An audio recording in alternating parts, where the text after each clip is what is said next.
మీ బంగారం తాకట్టులో ఉందా? నెల నెల వడ్డీ కట్టలేకపోతున్నారా? ఆచారి గోల్డ్ 9030022345.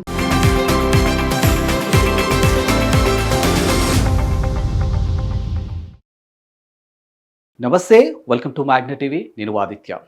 ప్రస్తుతం తెలంగాణలో ఉన్నటువంటి రాజకీయ పరిస్థితులు మనం చూస్తూనే ఉన్నాం. ముఖ్యంగా ప్రస్తుతానికి తెలంగాణలో కాంగ్రెస్ సర్కార్ అధికారంలోకి ఉంది. సో కాంగ్రెస్ సర్కార్ అధికారంలోకి వచ్చి దాదాపుగా సంవత్సరన్నర కాలం అవుతున్నప్పటికీ కూడా మంత్రివర్గ విస్తరణపై ఇంకా ఒక స్పష్టత రాలేదు అనే విషయం మనందరికీ తెలిసిందే. అంటే ఏదైతే 6 పెండింగ్లో ఉన్నటువంటి మంత్రివర్గ విస్తరణకు సంబంధించినటువంటి అంశంలో భాగంగా 3 అయితే భర్తీ చేయడం జరిగింది. ఇంకా 3 పెండింగ్లో ఉన్నాయి. సో ఆ 3టికి కూడా ఇప్పటికే చాలామంది ఆశావాహులు ఢిల్లీ వేదికగా మంతనాలు జరుపుతున్నటువంటి తీరు కూడా మనం చూస్తూనే ఉన్నాం. మంత్రి పదవి దక్కనటువంటి ఆశావాహులు ఎవరైతే ఉన్నారో వీళ్ళంతా కూడా అలకపాన్పై కూర్చున్నటువంటి తీరు కూడా మనం చూస్తూనే ఉన్నాం. కాంగ్రెస్కి సంబంధించినటువంటి పెద్దలంతా కూడా వీళ్ళని బుజ్జగిచ్చే ప్రయత్నం చేస్తున్నటువంటి అంశాలు కూడా మనకు కనిపిస్తున్నాయి. ముఖ్యంగా నిజామాబాద్కి సంబంధించినటువంటి సుదర్శన్ రెడ్డి అవ్వచ్చు, ఆదిలాబాద్కి సంబంధించినటువంటి ప్రేమ్ సాగర్ అవ్వచ్చు, ఇలా కొంతమంది పేర్లు చెప్పుకుంటూ పోతే వీళ్ళంతా కూడా ఎందుకో ఇప్పుడు అధిష్టానం తీసుకున్నటువంటి నిర్ణయం పట్ల వాళ్ళంతా సంతృప్తిగా లేరు అనే విషయాన్ని మాత్రానికి మనకి సోషల్ మీడియా వేదికగా కనిపిస్తుంది. అండ్ మరోవైపు ఇప్పుడు ఇక్కడ తెలంగాణలో జిహెచ్ఎంసీ ఎన్నికలు కూడా హడావుడి కొనసాగబోతుంది. ఇదిలా ఉండగా అసలు కాంగ్రెస్ సర్కార్ అధికారంలోకి వచ్చి సంవత్సరన్నర కాలం పూర్తవుతుంది. At the same time local body elections గత సంవత్సరం ఫిబ్రవరితోనే క్లోజ్ అయిపోయింది. అంటే అప్పటి నుంచి ఇప్పటి వరకు కూడా దీనికి సంబంధించినటువంటి అంశంలో ఎలాంటి స్పష్టత లేదు. సో ఎన్నికల పైన క్లారిటీ కూడా రాలేదు.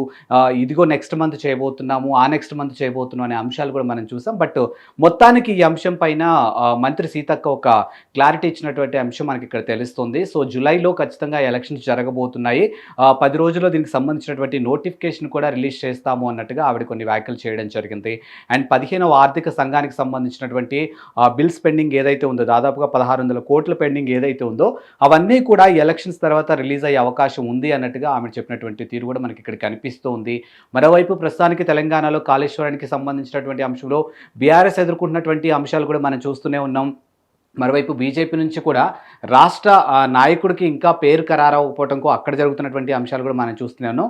ఈ నేపథ్యంలో లోకల్ బాడీ ఎలక్షన్స్ జరిగితే ఏ పార్టీకి ఎలా ఉండబోతుంది, అసలు ప్రజలు ఎవరికి పట్టం కట్టబోతున్నారు, అంటే రాష్ట్రంలో కాంగ్రెస్ సర్కార్ అధికారంలో ఉంది కాబట్టి డెఫినెట్గా కాంగ్రెస్ సర్కార్కి ప్రజలు మొగ్గు చూపుతారా, ఇలాంటి ఎన్నో అంశాలు అయితే వినిపిస్తున్నాయి. మరి దీని మీద మొత్తానికైతే ఒక 10 రోజుల్లో నోటిఫికేషన్ వచ్చే అవకాశాలు ఉంది అన్నట్టుగా సీతక్క చెప్పడం జరిగింది. సో వచ్చే నెలలో దీనికి సంబంధించినటువంటి ఎలక్షన్స్ జరిగే అవకాశం ఉంది. ఇప్పటికే పార్టీలకు సంబంధించినటువంటి నేతలు అంటే లోకల్ నుంచి అంటే సర్పంచులు కానీ, వార్డు మెంబర్స్ కానీ, ఎంపీటీసీలు కానీ, జెడ్పీటీసీలు కానీ, ఎంపీపీలు కానీ వీళ్ళంతకు సంబంధించినటువంటి పేర్లు కూడా ఎప్పటి నుంచో అంటే దీనికి సంబంధించినటువంటి అభ్యర్థులు రెడీగా ఉన్నారు. ప్రభుత్వం నుంచి అఫీషియల్ అనౌన్స్మెంట్ లేదు కాబట్టి క్లారిటీ వచ్చిన తర్వాత వీళ్ళు ముందుకెళ్ళే అవకాశం ఉందన్నట్టుగా తెలుస్తుంది. చూద్దాం మరి నెక్స్ట్ మంత్ అయినా ఈ ఎలక్షన్ జరుగుతాయా లేదా అనేది క్లారిటీ రావాల్సి ఉంది.